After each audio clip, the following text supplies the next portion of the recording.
siang ibu-ibu semuanya, salam jumpa kembali di Persekutuan Lansia. Kali ini kita melalui YouTube ya. Sebentar akan dibawakan oleh Pendeta Peter Wijaya. Selamat beribadah, Tuhan memberkati. Terima kasih. Shalom, ibu bapak yang dikasihi Tuhan. Semoga ibu bapak semua dalam keadaan sehat. Sebelum kita merenungkan firman Tuhan, mari kita berdoa. Bapa Surgawi, kami memohon Roh Kudus daripadamu-lah yang menolong kami agar setiap pembacaan firman Tuhan yang kami renungkan dapat kami mengerti dan kami dapat mengenal kehendak-Mu yang dinyatakan kepada kami. Di dalam nama Tuhan kami Yesus Kristus kami berdoa. Amin. Saat ini pembacaan firman Tuhan yang akan kita belajar bersama-sama diambil dari Ibrani pasal 6 ayat 9 sampai 11. Tetapi hai saudara-saudaraku yang kekasih, sekalipun kami berkata demikian tentang kamu, kami yakin bahwa kamu memiliki sesuatu yang lebih baik, yang mengandung keselamatan. Sebab Allah bukan tidak adil, sehingga ia lupa akan pekerjaanmu dan kasihmu yang kamu tunjukkan terhadap namanya oleh pelayanan kamu kepada orang-orang kudus yang masih kamu lakukan sampai sekarang. Tetapi kami ingin supaya kamu masing-masing menunjukkan kesungguhan yang sama untuk menjadikan pengharapan suatu milik yang pasti sampai pada akhirnya. Saat ini kita akan merenungkan sebuah tema, yaitu antusias di usia emas. Setiap kita rindu untuk hidupnya ada dalam keadaan bahagia di usia emas ini. Bagaimana kita dapat memaknai kebahagiaan? Kita dapat merasa bahagia atau ada dalam keadaan bahagia. Umumnya orang akan berpikir ketika kita menerima perhatian dari orang lain, kita mendapat perhatian dari orang lain, dan kemudian kita dalam keadaan sehat, masih punya tenaga, dan kita bisa berkarya, beraktivitas. Dengan demikian kita semangat. Semangat dan sebuah kebahagiaan dapat dipahami ketika kita menerima sesuatu, ya, mendapatkan sesuatu, dan kemudian kita dapat bahagia. Tapi bagaimana kalau kita dalam keseharian kita tidak berjumpa dengan orang-orang yang tidak memperhatikan kita, kemudian tidak ada aktivitas yang dapat kita lakukan, atau kita dalam keadaan sakit, tubuh yang sakit, apakah kita dapat tetap memiliki antusias, semangat di usia emas ini? Kita akan menggali firman Tuhan yang telah kita baca. Di dalam surat Ibrani pasal 6 ayat 9 sampai 11, kita seminimalnya menemukan tiga hal yang memaknai tentang kebahagiaan atau antusias semangat di usia emas ini. Yang pertama di dalam ayat yang ke-9, ya. Di sini dikatakan bahwa kami yakin bahwa kamu memiliki sesuatu yang lebih baik, yang mengandung keselamatan. Ayat ke-9 mau mengingatkan setiap pembacanya bahwa setiap orang yang percaya kepada Kristus, dia telah menerima sebuah keselamatan, yaitu penebusan. Kristus yang sudah menebus kita dari dosa. Kristus yang mengorbankan dirinya menebus kita dari dosa, bukan menebus dosa, Bapak Ibu. Kristus yang menebus kita dari dosa. Dia yang menjadi imam yang sejati, dia menjadi anak domba Allah yang sejati, dan dia adalah Allah yang sejati dan manusia yang seutuhnya, yang mengorbankan dirinya untuk menebus manusia dari dosa. Karya penebusan Allah itu, karya penebusan Kristus itu sendiri, itu merupakan anugerah bagi kita.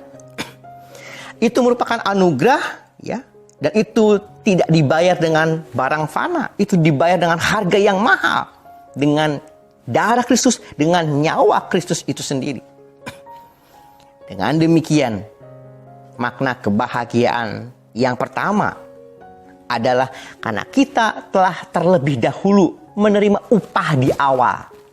Menerima sebuah anugerah dari awal. Itu merupakan seharusnya sebagai landasan kita semangat, landasan kita bersukacita dan berbahagia. Yang kedua, yang kita mau maknai sebagai semangat, antusias, dan kebahagiaan. Yang kedua adalah, nah di sini dikatakan bahwa, sebab Allah, ayat 10, sebab Allah bukan tidak adil, sehingga ia lupa akan pekerjaanmu dan kasihmu yang kamu tunjukkan terhadap namanya oleh pelayanan kamu kepada orang-orang yang kudus yang masih kamu lakukan sampai sekarang. Pelayanan kepada orang-orang kudus yang kamu lakukan sampai sekarang. Ayat 10 mau berbicara soal ungkapan syukur. Jadi kalau tadi di ayat 9 mau berbicara setiap kita sudah menerima anugerah Tuhan, diberikan upah di awal, begitu. Oleh karena itu, makna kebahagiaan dan sukacita adalah aku mau bersyukur. Aku mau bersyukur dengan cara memperhatikan orang lain. Memperhatikan orang lain, menjadi berkat buat orang lain, karena kita telah terlebih dahulu menerima anugerah, menerima upah di awal. Jadi, kebahagiaan yang kedua adalah ketika kita bisa memperhatikan orang lain, bukan sebaliknya. Banyak orang yang kecewa ketika di usia emas, saya tidak bahagia karena saya tidak diperhatikan. Tidak salah, tetapi sangat menyedihkan, sangat terbatas. Surat Ibrani mau menyampaikan justru kebahagiaan itu karena kita telah terlebih dahulu menerima anugerah dari Tuhan. Dan yang kedua adalah ketika kita memperhatikan orang lain. Hidup sebagai ungkapan syukur, itu yang merupakan kebahagiaan. Makna kebahagiaan yang kedua, sehingga kita bisa bersemangat. Kita bersemangat karena kita masih diberi hidup anugerah dari Tuhan. Dan kita mau bersyukur dengan cara memperhatikan sesama. Itulah antusias, itulah kebahagiaan. Sampai akhir, artinya sampai di dalam usia emas kita. Dan yang ketiga yang mau kita lihat, ya, di dalam ayat yang ke-11. Dalam ayat yang ke-11 dikatakan begini. Tetapi kami ingin supaya kamu masing-masing menunjukkan kesungguhan yang sama untuk menjadikan pengharapan suatu milik yang pasti sampai pada akhirnya. Di sini ada kata untuk menjadikan pengharapanmu suatu milik yang pasti sampai pada akhirnya. Apa yang disebut dengan pengharapanmu? Ini penting. Kata pengharapan bukan kata yang tiba-tiba muncul di dalam surat Ibrani ini. Kita ingat, ini Ibrani pasal 6. Kita ingat Ibrani pasal 11 ayat 1. Soal pengertian dari iman. Iman adalah dasar dari segala sesuatu yang kita harapkan. Itu fondasi. Iman adalah dasar dari segala sesuatu yang kita harapkan dan bukti dari segala sesuatu yang tidak kita lihat. Iman adalah dasar dari segala sesuatu yang kita harapkan dan bukti dari segala sesuatu yang tidak kita lihat. Dari sini kita dapat memaknai juga soal antusias dan semangat. Dan juga kebahagiaan. Kebahagiaan, antusias, dan semangat. Dari ayat yang ke-11 mau mengatakan bahwa kebahagiaan itu adalah ketika kita menjaga kedekatan kita dengan Tuhan. Kita bersandar kepada Tuhan. Tuhan menjadi sumber pengharapan. Tuhan yang menjadi sumber kehidupan dan kebahagiaan. Nah, yang menarik, kalau Tuhan dipahami sebagai sumber kebahagiaan, sumber kehidupan, sumber semangat, maka kedekatan kita dengan Tuhan, itulah pengharapan kita. Kedekatan kita dengan Tuhan, itulah kebahagiaan yang utama. Kita masih ingat Mazmur pasal 1 ayat 1-3. Ya, berbahagialah orang yang merenungkan Taurat Tuhan itu siang dan malam. Ia seperti pohon yang ditanam di tepi aliran air, yang menghasilkan buahnya pada musimnya, dan apa saja yang dilakukannya berhasil. Seperti pohon yang merenungkan, seperti orang yang merenungkan Taurat Tuhan itu siang dan malam, dia seperti pohon yang hidup ditanam di tepi aliran air, akan menghasilkan buahnya. Artinya, orang yang senantiasa rindu dekat dengan Tuhan akan mendapat kesegaran, karena ia dekat dengan Tuhan, menjaga kedekatan kita dengan Tuhan. Nah, pengertian kebahagiaan, pengharapan, ini yang berbeda dengan orang pada umumnya. Kalau orang seringkali memaknai aku bahagia kalau aku dikasih benda, kalau aku diberikan perhatian, ada orang yang memperhatikan aku, ada orang yang merawat aku, itu tidak salah. Tetapi sayangnya hal tersebut adalah ketika kita bahagia, kita baru bersemangat kalau kita menerima sesuatu dari orang, sehingga kita bergantungnya kepada orang. Surat Ibrani pasal 6 ayat yang ke-11 mau mengingatkan kita, dasar kebahagiaan, dasar semangat, sumbernya bukan bergantung kepada orang, tapi bergantunglah kepada Tuhan dengan senantiasa menjaga kedekatan kita dengan Tuhan. Jadi ada 3 ya, sumber kebahagiaan, sumber semangat, antusias di usia emas. Yang pertama adalah kita sudah menerima upah di awal, itu anugerah. Yang kedua, hidup di dalam syukur. Dan yang ketiga, jaga kedekatan dengan Tuhan. Karena dari Tuhanlah sumber kebahagiaan, semangat itu sendiri. Ada seorang yang bernama Pablo Casals. Ya. Pablo Casals dia seorang pemain cello, biola yang besar gitu. Dia berkebangsaan Spanyol. Dia setiap hari berlatih bermain cello sekitar 2-4 jam setiap hari. Di usia sekitar 26, dia sudah diundang untuk bermain cello di depan ratu kerajaan Inggris di London. Kemudian di usia 30-an dia sudah diminta untuk bermain cello di depan Presiden Roosevelt di Amerika, Gedung Putih di Amerika. Itu di usia mudanya. Pablo Casals ini sampai usia 90 tahun dia masih bermain cello, berlatih cello. Dan Pablo Casals meninggal di usia 97 tahun. Jadi sampai di usia 90 tahun dia masih berlatih cello itu, ya, biola yang besar. Orang-orang kemudian bertanya, "Kenapa Anda bermain cello terus-menerus, bahkan sampai di usia emas, usia senja, usia lansia? Kenapa?" Pablo Casals kemudian mengatakan bahwa hidup yang tetap berkarya, hidup yang menjadi berkat, itulah hidup itu sendiri. Karena bagi dia kebahagiaan adalah ketika dia masih bisa terus berkarya dan menjadi berkat. Itu kebahagiaan, itu antusias dia, itu semangat buat dia. Dan itulah juga yang menjadikan Pablo Casals terus berkarya, terus semangat. Sampai di usia 90, bahkan dia meninggal di usia 97 tahun. Ada semangat menjadi berkat bagi orang lain. Bagaimana dengan kita? Kalau kita tidak diperhatikan orang, kalau tidak ada orang memperhatikan kita, kalau kita dalam keadaan terbatas, apalagi di dalam masa pandemi seperti ini, kebahagiaan, sukacita harusnya karena kita dekat dengan Tuhan, menjaga kedekatan kita dengan Tuhan, hidup di dalam syukur karena kita sudah dibayar di awal, diberikan upah, yaitu anugerah yang Tuhan berikan. Sehingga kita pun akan sukacita ketika kita menjadi berkat, memperhatikan orang lain dibanding kita minta terus diperhatikan. Ketika kita memperhatikan orang lain, itulah berkat, itulah kebahagiaan dan sukacita. Kita masih bisa berkarya. Dan itulah juga berkat yang Tuhan berikan, kebahagiaan buat kita di usia emas ini.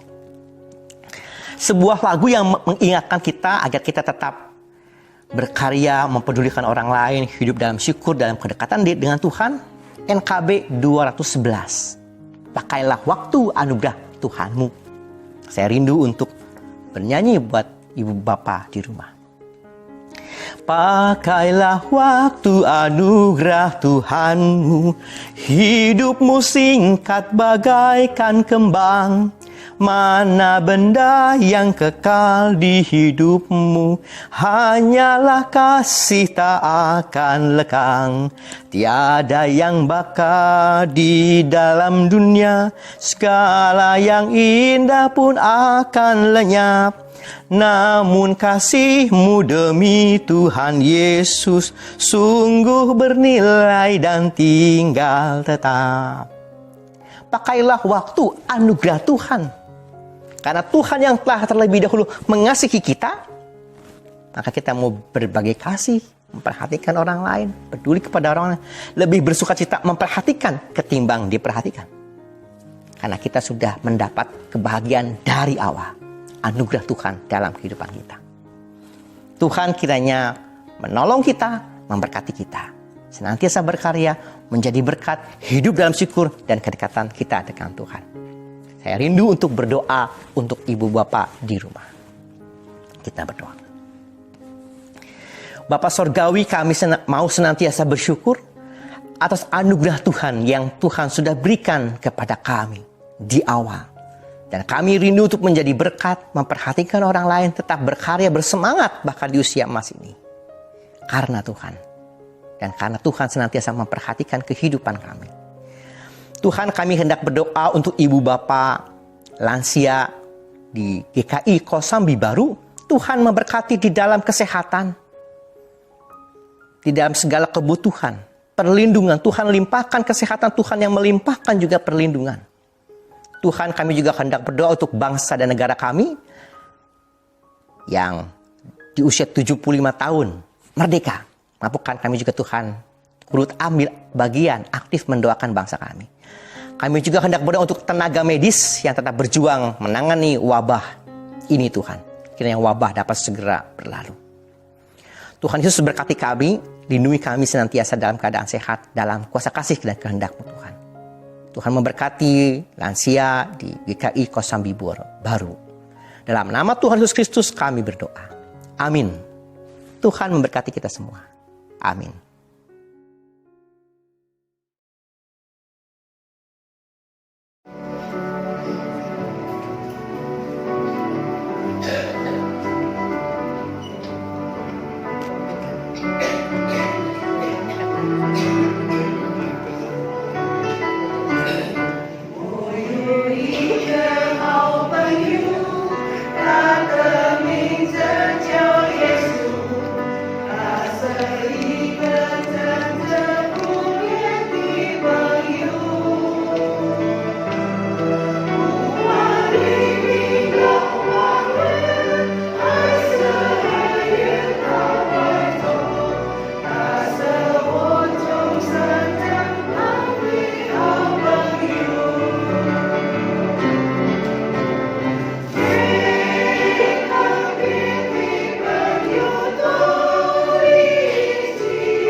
Dialah